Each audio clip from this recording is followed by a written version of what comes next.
বর্ষায় কয়েক মাস পানিতে ডুবে থাকা আর শুষ্ক মৌসুমে জেগে ওঠা নৈসর্গিক সৌন্দর্যের লীলাভূমি মিডল চর। আজকের এই পর্বে থাকছে চিরায়ত বাংলার অপরূপ কন্যা মিডল চরের আনাচে কানাচে ঘুরে দেখা ও তার সৌন্দর্য উপভোগ করার চিত্র। পাশাপাশি এই চরের মানুষের সুখ দুঃখের গল্প শোনা। বাপদাদারা চরের ছিল, চর থেকে আমরা বাপদাদারা মরে গেছে, তার পরবর্তী আমরা আসছি, একের পর এক এরকম হয়ে আসছে।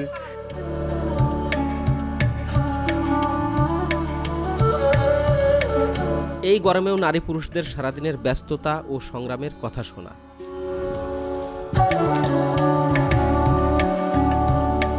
পাশাপাশি মিডল চর থেকে ৮ নম্বর চর ঘুরে আসার সময় পদে পদে নানা জটিলতার সম্মুখীন হওয়ার গল্প।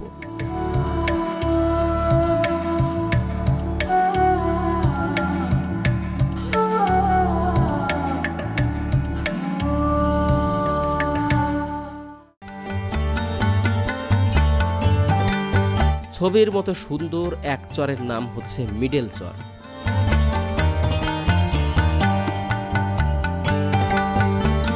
কৃষকদের পাকা ধান ঘরে তোলার সমস্ত আয়োজন চলছে।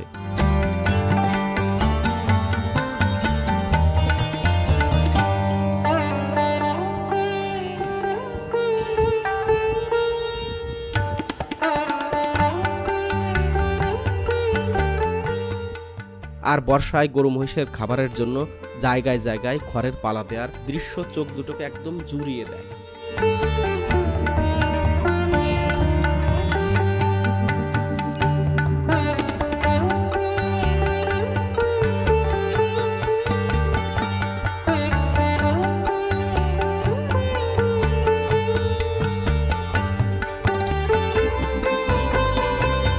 বর্ষায় এই চর পুরোটাই ডুবে যায়।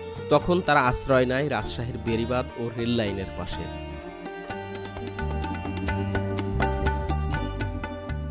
নিজেদের পাশাপাশি অবলা প্রাণীগুলোর খাবারের ব্যবস্থা করার জন্যই এত আয়োজন। চরের মধ্যে অনেক বাথান থাকলেও এই চরটিকে দেখলে মনে হবে এই চরটি যেন একটি বাথান চর।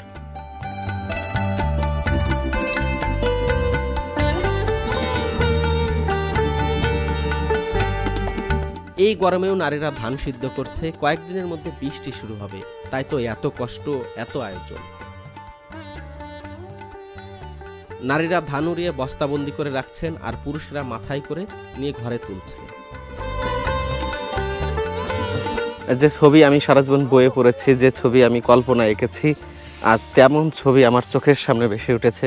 গ্রাম বাংলার অপরূপ সৌন্দর্যের যে একটি নৈসর্গিক সৌন্দর্য, সেটি আমি এখানে এসে আজ পেলাম।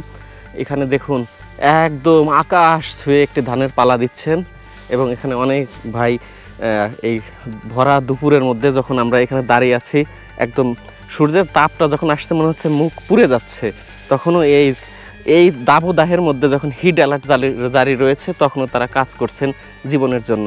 আচ্ছা ভাই, এখানে কি পরিমাণ ধান আপনারা, এখানে কত বিঘা ধানের পালা হবে? এখানে একদম আকাশ ছোঁয়া। এনে ধরেন 7 বিঘা ভুঁইয়ের পালা দেওয়া হয়। একজন মালিকা নাই? একজন। তো যখন বর্ষায় অনেক পানি উঠে, শুনছি যে এখানে গলা পর্যন্ত পানি, আমাদেরকে এই পোয়াল টোয়াল সব নিয়ে পালিয়ে যেতে হয়, নাহলে বন্যাতে ভাসি চলে যায়। আচ্ছা, তো এই সময় আপনারা এই ধান তাহলে এই খড় বিক্রি করেন না কেন? খড় ধরেন গরু মহিষলি। ও, নিজেদের তো খড় মহিষ, মানে নিজেদের মহিষ গরুর জন্য রয়েছে। যদি পারেন নিয়ে যেতে তাহলে বাঁচেন, না হলে ওই পাশে যে কিনে খাওয়াতে হয়, না হলে বন্যাতে ভাসি যায়। তাহলে তো চরে গিয়ে একই সাথে নিজের খাবার, নিজের পশু প্রাণীর খাবার, মানে চ্যালেঞ্জের শেষ নেই আপনাদের, মানে কষ্টের দুর্ভোগের আর কোনো শেষ নেই। যে অঞ্চলে ভাঙন টাঙন নাই সেসব অঞ্চলে যাওয়ার চেষ্টা করেন না? বা অনেকজনের আছে। আচ্ছা, অনেকজনের আছে, বন্যা হলে চলে যায়। চরের যে আবাদ পানি, এই যে আবাদ পানি, যে গরু বাছুর, এগুলো সব পোষা আমাদের চরে থেকে সুবিধা না। ওখানে আর ওখান থেকে কি করবে সেই ছেলেপিলি, যে কি করবে? রিক্সা চালাতে পারবে, ভ্যান চালাতে পারবে না। এই চরে আবাদ পানি করে, এটা করে, ওটা করে, একটা গরু পুষে, ভেড়া পুষে, ছাগল পুষে। এত কষ্ট, এত সংগ্রাম, তাহলে আপনারা কেন চরের মধ্যে?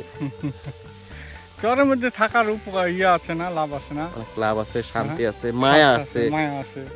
বাপদাদারা চরের ছিল, চর থেকে আমরা বাপ দাদারা মরে গেছে, তারপরে তো আমরা আসছি, একের পর এক এরকম হয়ে আসছে।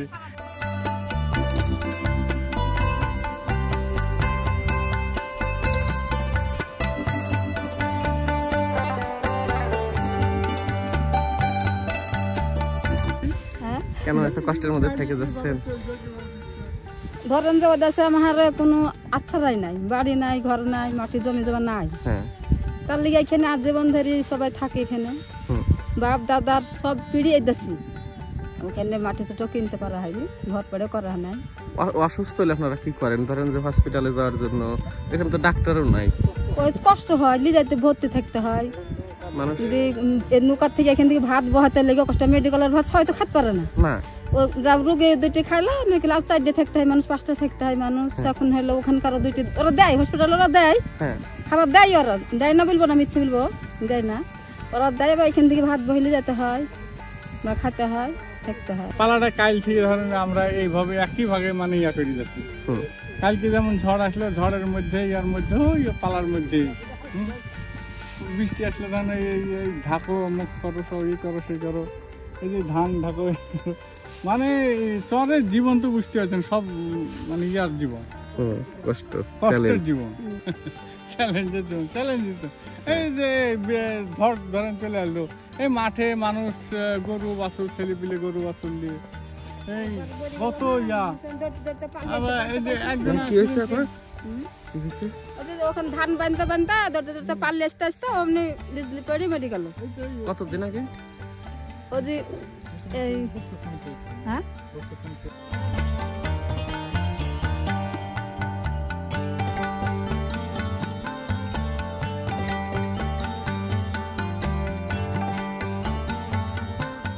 মানুষের আসলে গোলা ভরা যে ধান বা অনেক ধান রয়েছে, এখানে ফসল রয়েছে, তাদের এখানে ধরো যে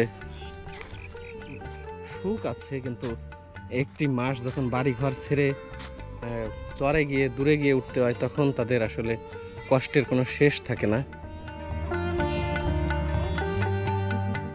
আমরা এই বাড়িটিতে যাচ্ছি, একদম ছবির মতো সুন্দর একটি বাড়ি।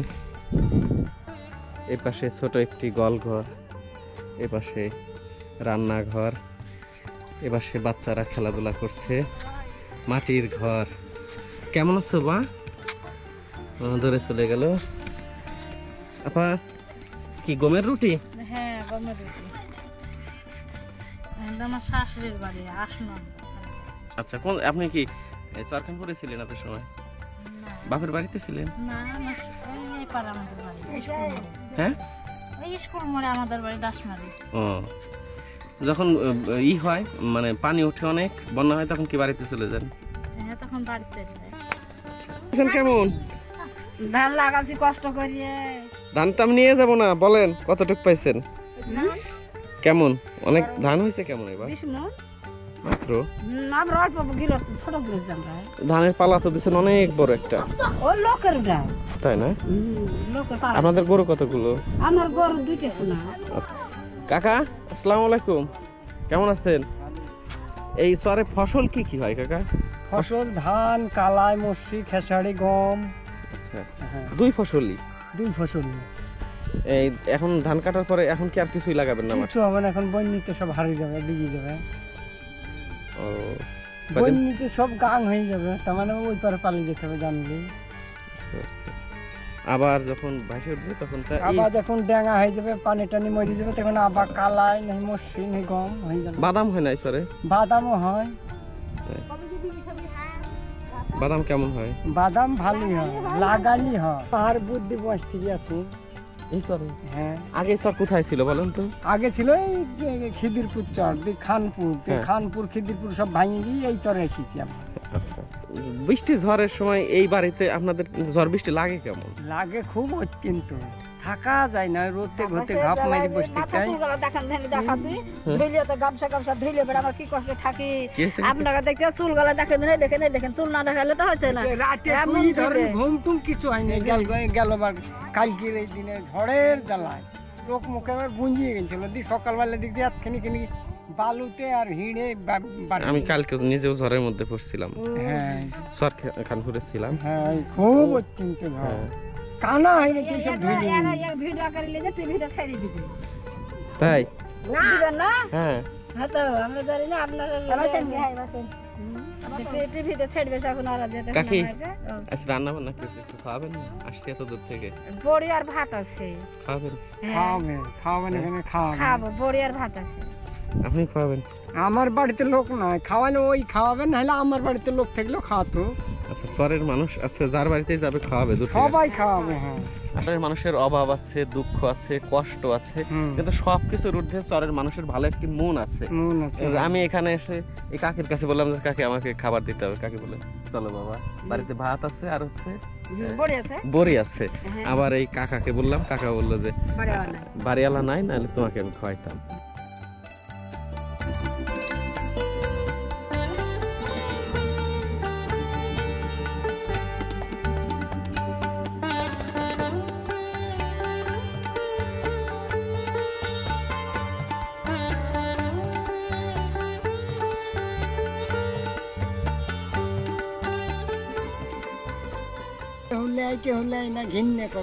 চরের জায়গার দাম কেমন বিঘা? দাম যেগুলো ভালো মাটি টাটি, যেগুলো ফসল টসল হয় সেগুলো 10,000 20,000 টাকা বিঘিয়ে, আর যেগুলো না হয় সেগুলো এমনি পড়ে থাকে, বিক্রি না।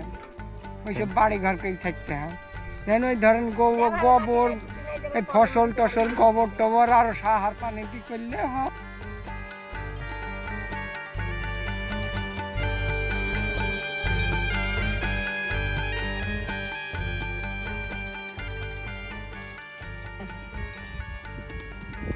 কাকি আরেকদিন খাবো, হ্যাঁ? আজকে ঝড় বৃষ্টি হচ্ছে মনে হয়, চলে যেতে হবে। চলেন তারপর বাড়িটা দেখি কি কি আছে।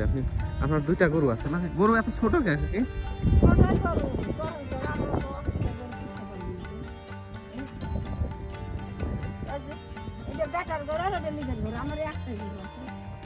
ও আর এই বাছুর 2টা কার?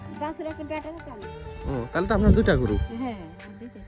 ও আপনি থাকেন কোন ঘরে? এই যে আমার এই বাসাতে। আর ছেলে থাকে? ছেলে ওই পারে আছে। ওই পার থেকে। ও আপনি এখানে একাই থাকেন? হ্যাঁ আমি বাড়ি আলাদা থাকি, স্যার আবাদ টাবাদ করি, তাই থাকি ভালো। আপনার এই ঘর কি ইসের সোনের? হ্যাঁ অনেক সুন্দর। একদিন আমি এসে থাকবো আপনার বাড়িতে, সত্যি। কাকি ছেলে মেয়ে কয়জন? ছেলে মেয়ে কয়জন? আমার ছেলে নেই, 5টা বেটা। 5টাই বেটা? ছেলে আর বেটা আলাদা? আলাদা, সব আলাদা। না বলে যে আমার ছেলে নাই, 5টাই বেটা। তো হ্যাঁ আমার 5টা বেটা, বেটি নাই জানা। তা ছেলে কি বেটা না? তো হ্যাঁ বেটা হইতো।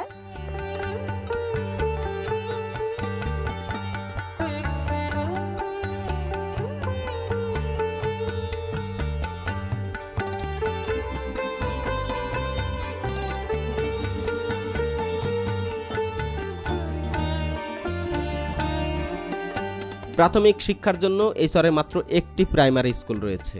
প্রাথমিক শিক্ষা শেষ করে মাধ্যমিক শিক্ষা গ্রহণ করতে হলে এই চরের শিশুদের যেতে হয় শহরে।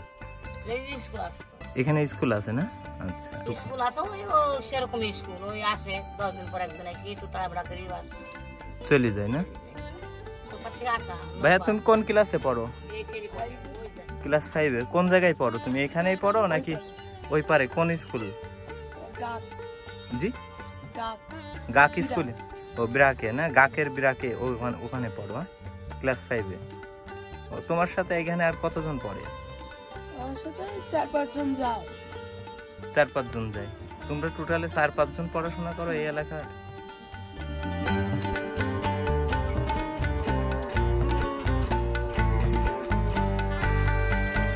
এই চর যেন নারী পুরুষের হাতে হাত ধরে কাজ করার একটি জায়গা।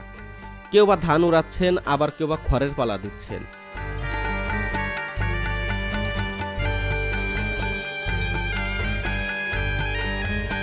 এই বিস্তৃত চরে একটি মাত্র বটগাছ রয়েছে। গরমে যখন সবাই হাঁসফাঁস করে তখন এই বটগাছের ছায়ায় সবাই বসে বিশ্রাম নেয়। এই চরে তো সবাই আপনাকে চেনে, কারণ কি আমি কি সবাই চেনে? এই চরে আপনাদের আত্মীয় স্বজন নাকি এই লোকগুলো নাকি খিদিরপুর ছিল? আমার চর খিদিরপুর থেকে চর খানপুর পর্যন্ত, চর লোবিলগর পর্যন্ত, চর মাহাদের পর্যন্ত এমন কোনো লোকটা আমাকে না চিনা নাই। আমি নদীতে মাছ মারি, আমাকে সবাই চিনি। অ্যাকচুয়ালি কথা, মাঝি মোটামুটি 10 বছরে ঘাটে নৌকা বহাইছি ঘাটে, তাহলে কম লোকে তো চিনেন আমাকে। এক কথা, মাঝিরা তো একরকমের আর কি, মাঝি হেরে চোখে মানে এক সিসি ক্যামেরা ধরেন। মাঝির যদি সিসি ক্যামেরা না হয় তাহলে কিন্তু ধরতে পারবে না। আপনি আমার কাছে পিছলে চলে গেলেন, 5 বছর পরে আপনি ধরা খেয়ে যাবেন। কেমন ভাড়া না দিয়ে? হ্যাঁ, ভাড়া না দিয়ে গেলে আমাকে পিছলে গেলেন, যে ভোগ পিছলে গেলেন, মানে পিছলে গেলেন কি ভাড়া না দিয়ে গেলে? ভাড়া যেহেতু ভাড়া হোক যাই হোক, আপনার সাথে একটা কন্ট্যাক্ট আছে, কন্ট্যাক্ট দিয়ে আপনি ভাই দেখা দেখি এটা জুট করে ফেললেন, তাহলে ওর পরে তো আমি টার্গেট হয়ে গেলাম। মাঝিরা ইয়া না, মাঝিরা তোর হচ্ছে একটা পাবলিক ফিগার, তো হ্যাঁ সবাই চিনবে, সবাই চিনবে, যে নৌকাতে উঠবে সবাই চিনবে যে অমুক জোনার মাঝি, অমুক জোনার নৌকা।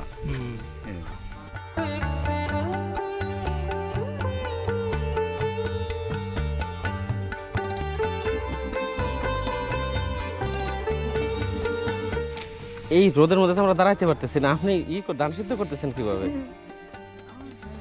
হ্যাঁ, রোদের মধ্যে করতে হবে।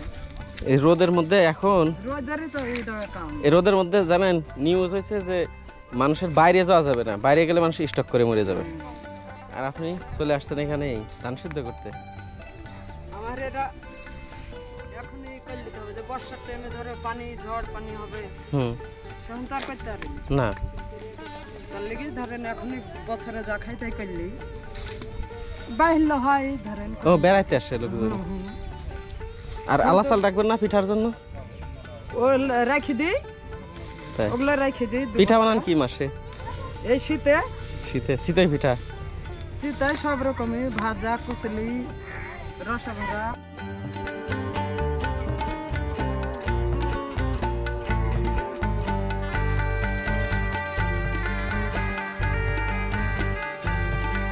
তো ছবির মতো সুন্দর একটি বাড়ি। এ বাড়িতে রান্না হচ্ছে, খাওয়া দাওয়া আয়োজন হচ্ছে, মুরগি। ছবির মতো সুন্দর।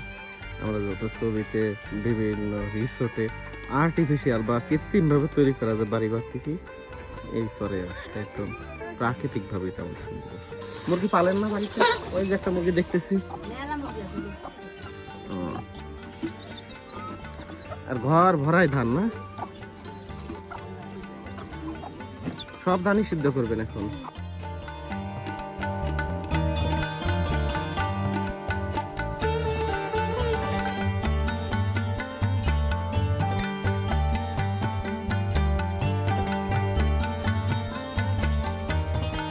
মিডল সার তো বললাম, এখন আমরা কোন চরে যাবো? ওই যে ওটাও মিডল চরি। মিডল সার এটা হচ্ছে এই পাশ, এটা হচ্ছে পূব পাশ, মানে পূর্ব পাশে, আর ওটা হচ্ছে পশ্চিম পাশে।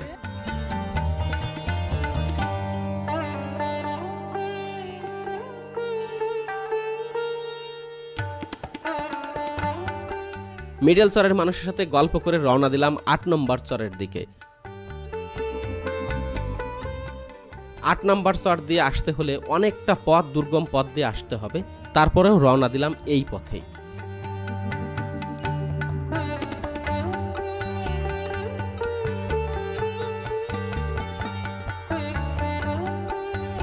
পাখির চোখে এই চরকে দেখলে মনে হবে যেন শিল্পী তার আপন মাধুরী দিয়ে গেছেন।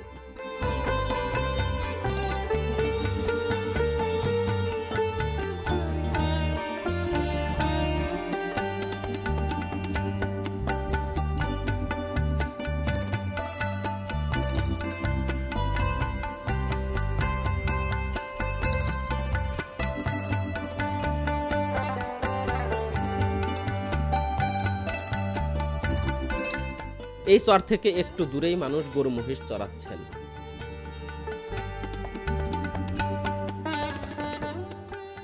দুপুরে চরখানপুরে হাট বসবে, আইজুল ভাইয়ের জন্য সেখান থেকে বাজার সদাই করব। এবং আমরাও খুব ক্লান্ত হয়ে পড়লাম, তাই সেখান থেকে খুব দ্রুতই চলে আসলাম।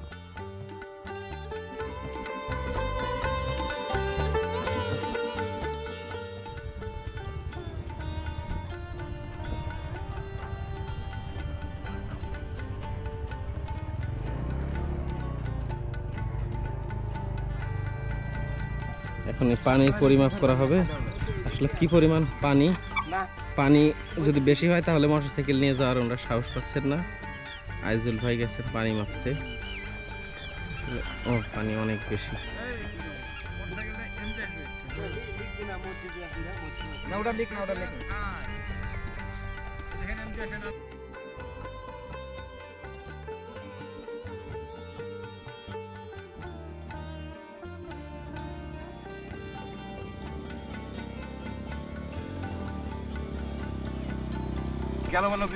হ্যাঁ এখান থেকে কত বছর নদী ছিল না?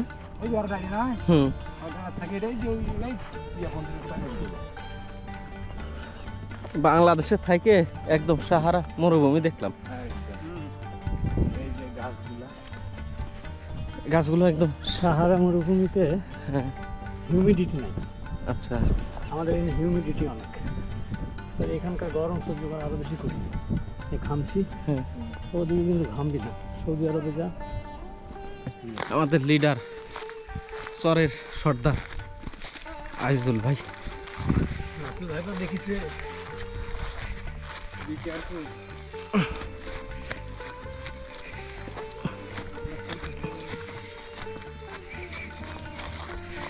আইজুল ভাই, আইজুল ভাই অবস্থা চেনা তো না রে ভাই।